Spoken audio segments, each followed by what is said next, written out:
सावित्रीमाईंचा आजचा जन्मोत्सव हा आम्हा सर्व स्त्रियांच्या साठीचा आमचा मुक्ती दिवस आणि एका अर्थाने आमच्यासाठीचा म्हणून असणारा एक महत्त्वाचा सण आहे आणि म्हणून या उत्सवी वातावरणात आम्ही इथे आहोत.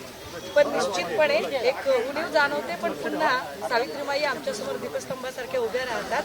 कारण ज्या पद्धतीने आता राजकारणाचा चिखल झालेला आहे आणि राजकारणात ज्या ज्या महिला काम करायला पुढे येतात त्यांच्यावर चिखलफेक करण्यासाठी हात सरसावतात, तेव्हा आम्हाला सावित्रीमाई पुन्हा पुन्हा दीपस्तंभासारख्या दिसायला लागतात की आमच्यासाठी ज्या आईने शेणगोळे खाल्ले होते, दगडांचा मारा सहन केला होता, आम्ही तिच्याच लेकी आहोत.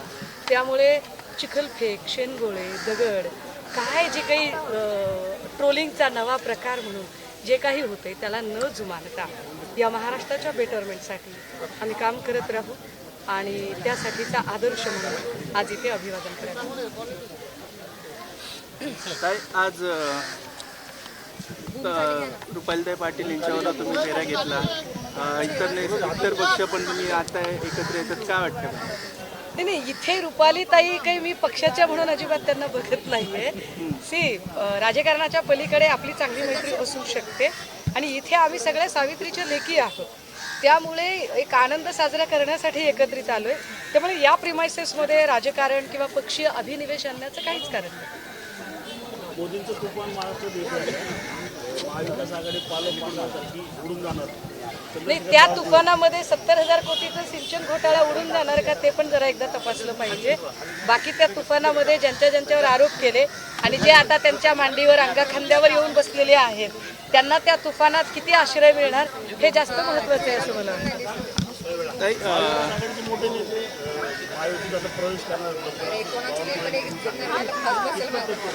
बावनकुळ्यांचं काय बाबा, त्यांचं काहीही म्हणजे सगळंच जगावेगळं असतं. बाय द वे, तो पत्ते खेळणाऱ्याचा फोटो कुणाचा ते कळलं का? म्हणजे मला नाही माहिती झालं काय.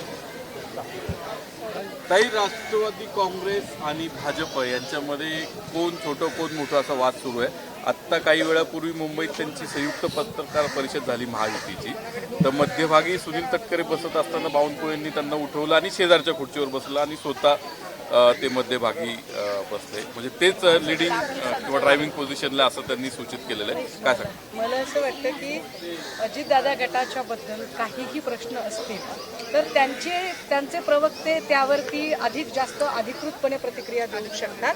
मी उगाच बेगानी शादी में अब्दुल्ला होण्याचं काही कारण नाही.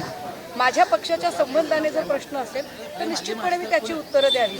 पण भाजपा आणि अजितदादांचा गट या दोघांचं जर त्यांचं मिया बीवी राजी तो क्या करेगा सुषमा काजी, तर मी कशाला त्याच्यामध्ये पडेल. मुख्यमंत्र्यांची शिवसंकल्प अभियान सुरू होते. शिवसंकल्प अभियान मी सोम्या गोम्यावरती बोलत नाही.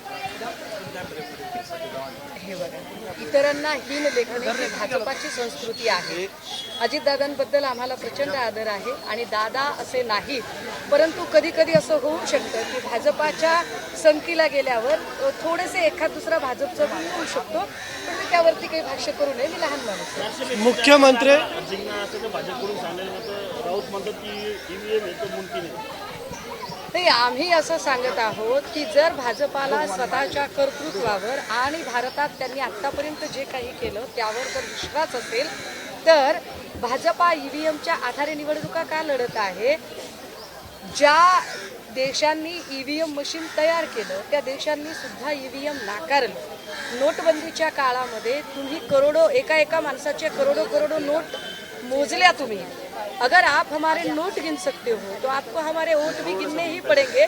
या न्यायाने आम्ही फक्त म्हणतोय की तुम्ही एक तरी इलेक्शन किमान ईव्हीएमच्या कुबड्या सोडून तुम्ही बॅलेट बॉक्सवर घेऊन दाखवावं. त्याच्यात एवढं भाजपला झोपण्यासारखं काय आहे? मुख्यमंत्र्यांची शिवसंकल्प अभियान सुरू होती. कुठपर्यंत आहे? सातत्याने वंचितकडून तुम्हाला प्रस्ताव दिले जात आहेत, 12 जागांची मागणी त्यांनी केलेली आहे. तर असंही म्हटलं जातं की तुमची जी युती आहे ती काँग्रेसमुळे तुटणार आहे, असं काय आहे? नाही, मी याच्या आधीही म्हटलं, बघा इथे सगळेच पक्ष महत्त्वाचे आहेत भाजपच्या विरोधात लढताना. त्यामुळे प्रकाश आंबेडकरांचा पक्षसुद्धा तितकाच महत्त्वाचा आहे. मात्र ज्या वेळेला आपण महाविकास आघाडी म्हणून भाषा करत आहोत किंवा काही बोलणी करत आहोत तर मला असं वाटतं की हे खूप वेळेच्या आधीचं स्टेटमेंट असेल. अजून जागा वाटपाच्या संबंधाने असणाऱ्या ज्या चर्चेच्या फेऱ्या आहेत त्या अधिकृत फेऱ्या अजिबात सुरू झालेल्या नाहीत. त्याच्या आधीच कुठलंही स्टेटमेंट करणं हे मला नाही वाटत की फार परिपक्वतेचं असेल. पण एक निश्चित की सगळ्याच पक्षांनी भाजपच्या विरोधात उभं राहिलं पाहिजे या एका मुद्द्यावर आम्ही ठाम आहोत. शिवसंकल्प मुख्यमंत्र्यांची काल तर मी काही माध्यमांकडून 24 जागा सुद्धा ऐकल्या की 24-24चा फॉर्म्युला दिला आहे. तेवढे 12, 24, 8, 6 जे काही असेल या सगळ्या जागांचं जेव्हा चर्चेची अधिकृत फेरी होईल तेव्हा ते चित्र स्पष्ट होईल. आणि मला नाही वाटत जेवढं काही मला माझ्या पक्षातल्या घडामोडी माहिती आहेत त्यानुसार कुठेही जागा वाटपाची अधिकृत फेरी झालेली आहे. कारण ती फेरी कुठल्याही एका पक्षाची होणार नाही तर ती शिवसेना उद्धव बाळासाहेब ठाकरे असतील, काँग्रेस पक्ष असेल किंवा राष्ट्रवादी काँग्रेस आदरणीय पवार साहेब अशा सगळ्यांची मिळून ती चर्चेची फेरी. दिले तुम्हाला 12 जागा आम्हाला नाही, मला याची काही कल्पना नाही की त्यांनी पत्र दिले की नाही दिले. पण मला एवढं नक्की माहिती आहे की आमच्याकडून त्यांच्यासाठी प्रस्ताव गेलेला आहे की त्यांनी जागांचं जे त्यांच्या अपेक्षा आहेत त्या अपेक्षा आम्हाला सांगाव्यात. मात्र त्यांच्याकडून पत्र आलंय की नाही यावरती मला निश्चितपणे माहिती नाही. मुख्यमंत्री एकनाथ शिंदेची शिवसंकल्प यात्रा सुरू होतीये. अजितदादांनी जसं टार्गेट केलं की अमोल कोल्हेंना पाडलं जाईल त्यानंतर आता मुख्यमंत्री शिरूर लोकसभा मतदारसंघात सभा घेत आहेत. ही चांगली गोष्ट आहे. शिवसंकल्प यात्रेला मी शुभेच्छा द्यायला हरकत नाही. फक्त माझी एवढीच शंका आहे की मध्ये त्यांनी एक आशीर्वाद यात्रा सुरू केली होती. त्या आशीर्वाद यात्रेच्या वेळेला ते काहीतरी रॅलीमध्ये जीपवर तसं काही नंतर घडू नये एवढीच अपेक्षा असेल.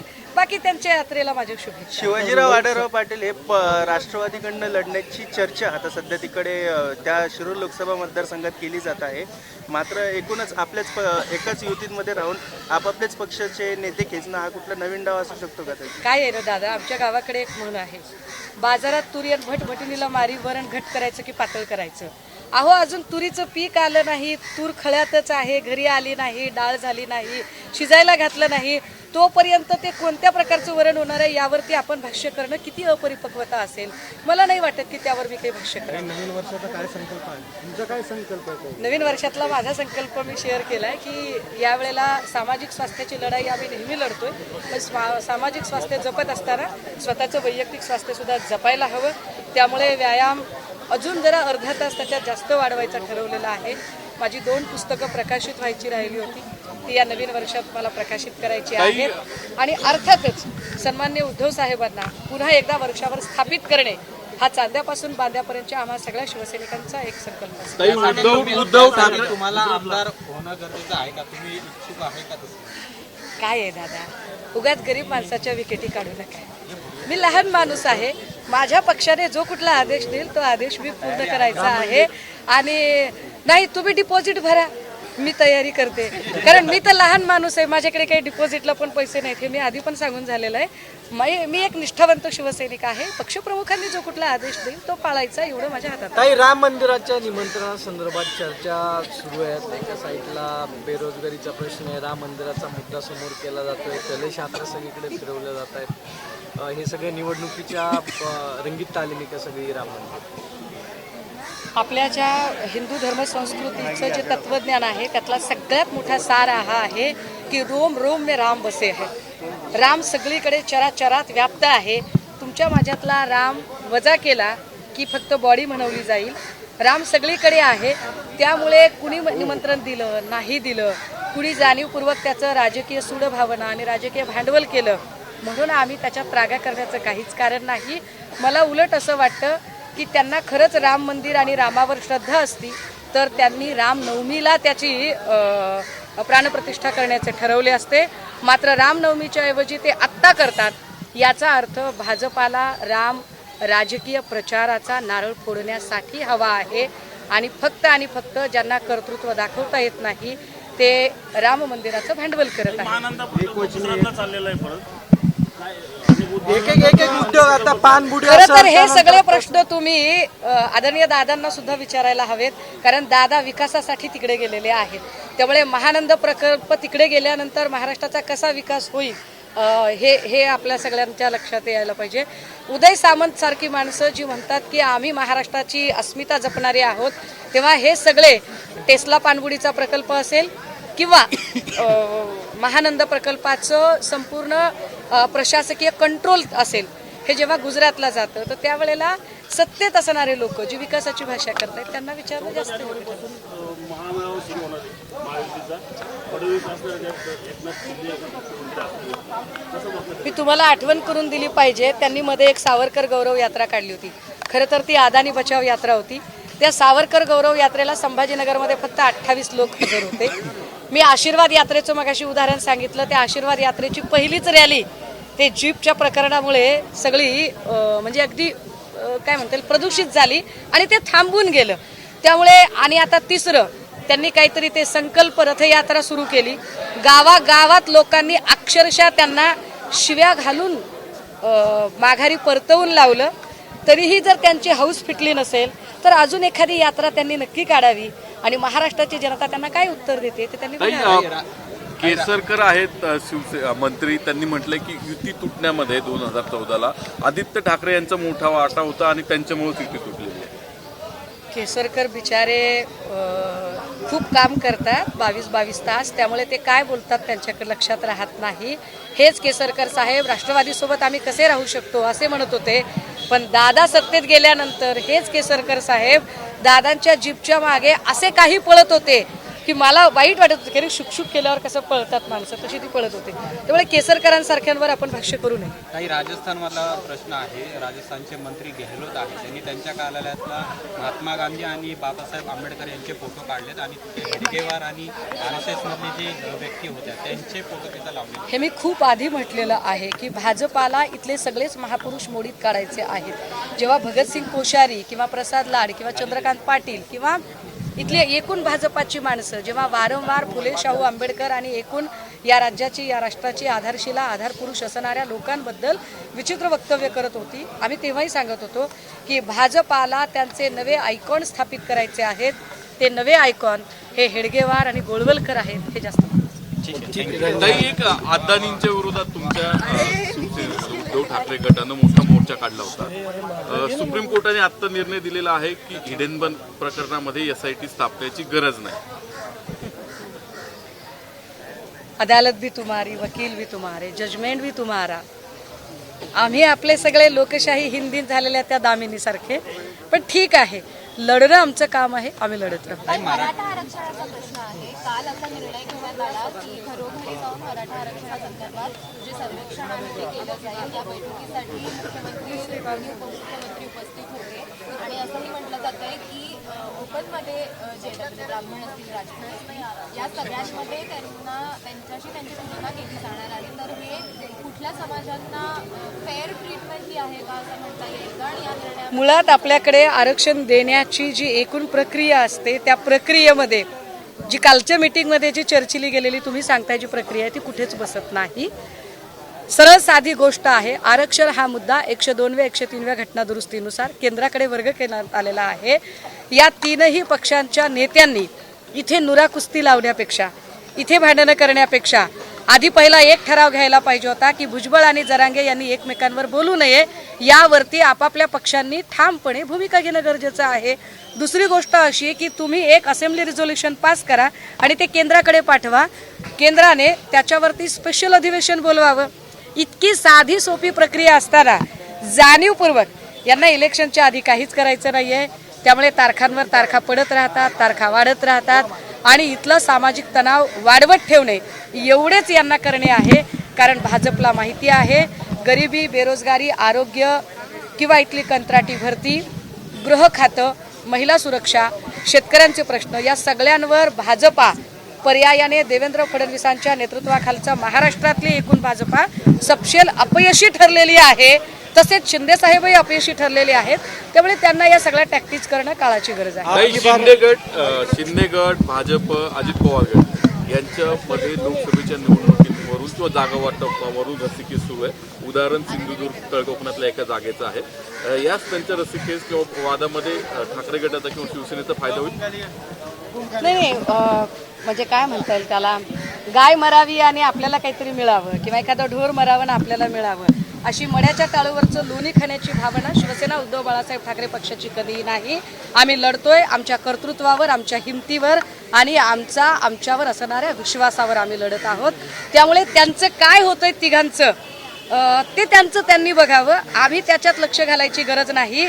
माझ्यात आणि नितेश राणेमध्ये काही फरक आहे हो, असं काय करतात. नवीन वर्षाच्या सुरुवातीला पंतप्रधान नरेंद्र मोदी, अमित शहा हे सर्व नाशिकला येत आहेत. पॉलिटिकल म्हणजे राज्यामध्ये निवडणुकीच्या प्रचाराची तयारी समजायची.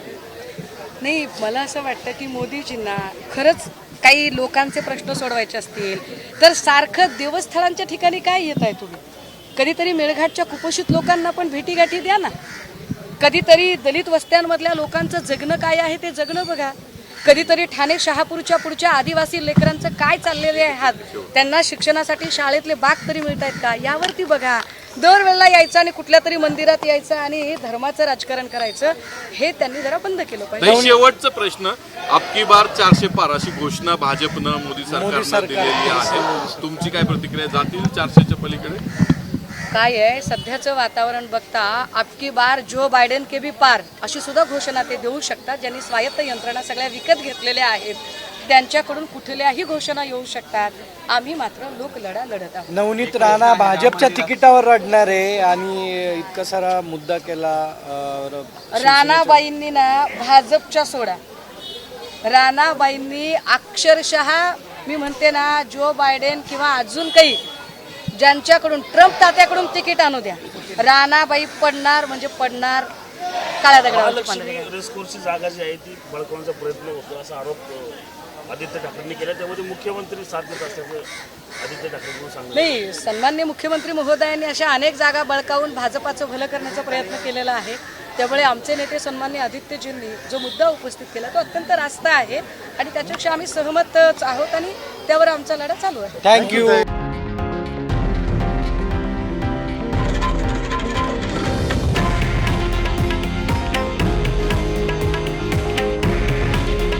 हे आहे देशातील नंबर 1 न्यूज नेटवर्क आणि आपण पाहत आहात TV9 मराठी. काळजी तुमची, हित महाराष्ट्राचं.